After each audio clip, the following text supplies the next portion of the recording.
नमस्कार, मैं हूं आशुतोष और आप देख रहे हैं एशियन टाइम्स। इन दिनों बिहार में दीपावली से पहले एक और बम की चर्चा जोरों पर है। ये बम है प्रशांत किशोर बम, जो उन्होंने नीतीश कुमार पर फोड़ा है।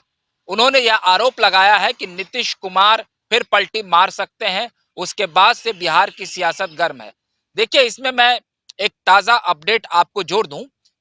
जब से प्रशांत किशोर ने 2-3 दिनों पहले यह बयान दिया है, उसके बाद जीतन राम मांझी ने भी इस मामले पर हरी झंडी दिखा दी। उन्होंने कहा कि यदि नीतीश कुमार पलटी मारते हैं तो हम उनका स्वागत करेंगे, और यदि वह दोबारा बीजेपी के साथ गठबंधन कर लेते हैं तो इसमें कोई आश्चर्य की बात नहीं होनी चाहिए, क्योंकि पूर्व में महामाया बाबू ने भी ऐसा किया था।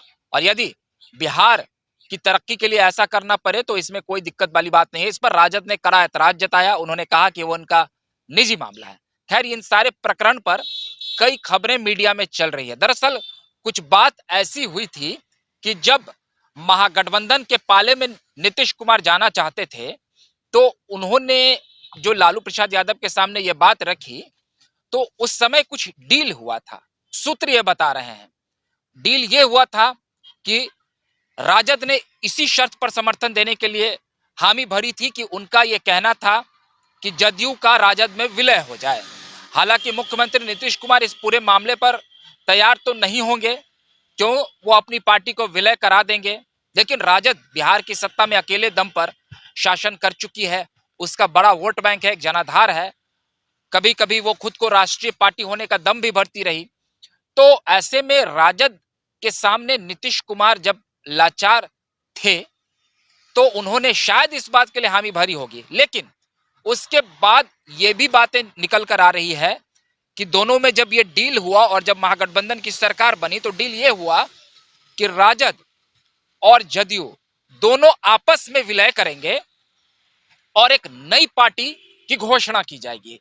तो इस बार मतलब इस बात को और पुख्ता इसलिए माना जा रहा है कि जो राजद ने अभी एक सप्ताह पहले दिल्ली में अपना अधिवेशन किया है, उन्होंने अपने कार्यकारिणी की जो राष्ट्रीय बैठक की है, जिसमें राष्ट्रीय अध्यक्ष लालू प्रसाद यादव की फिर से ताजपोशी हुई है 12वीं बार।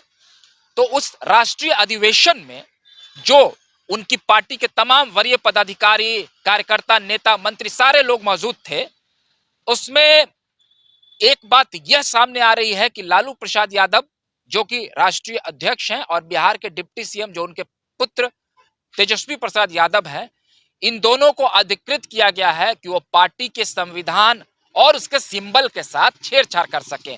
तो ये एक बड़ी राजनीतिक उलटफेर की ओर इशारा करता है। तो ऐसा क्यों किया गया? तो नीतीश कुमार और लालू प्रसाद यादव के बीच जो एक नई गठबंधन बनी और जो तालमेल हुआ, शायद कहीं ये उसके कारण तो नहीं है।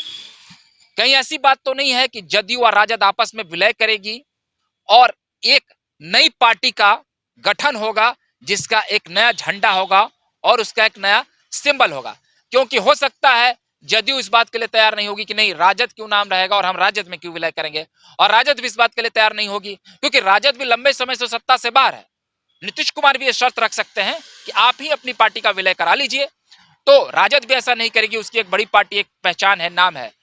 लेकिन इन दिनों जिस प्रकार से नीतीश कुमार ने बीजेपी पर आरोप लगाया, अपने अलग होने का कारण बताया कि बीजेपी कई राज्यों में ऐसा खेला कर चुकी है कि जो अपनी सहयोगी पार्टी रही या विपक्ष में रही, उसके विधायकों को खरीद फरोख्त करके सत्ता में खुद आ जाती है और खुद अपने पार्टी का कोई मुख्यमंत्री बना देती है बीजेपी।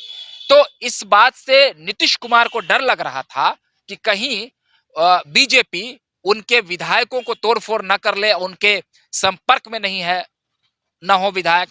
इसके लिए आरसीपी सिंह जो कि नीतीश कुमार के काफी भरोसेमंद थे, वो बीजेपी में ज्यादा करीबी हो गए बीजेपी के साथ। नरेंद्र मोदी के कैबिनेट में वो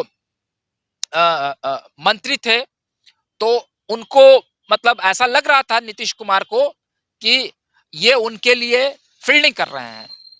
आरसीपी सिंह जो कि उनके बेहद करीबी और बेहद खास थे, वो जब नरेंद्र मोदी के कैबिनेट में मंत्री बने तो उनकी करीबी होने के बाद जदयू के कुछ विधायकों को वो उनके पाले में कर देते, कुछ क्या मतलब जो जितने में सरकार बने ज्यादा से ज्यादा विधायकों को पाले में करना होता है, नहीं तो उनकी विधायक ही चली जाएगी।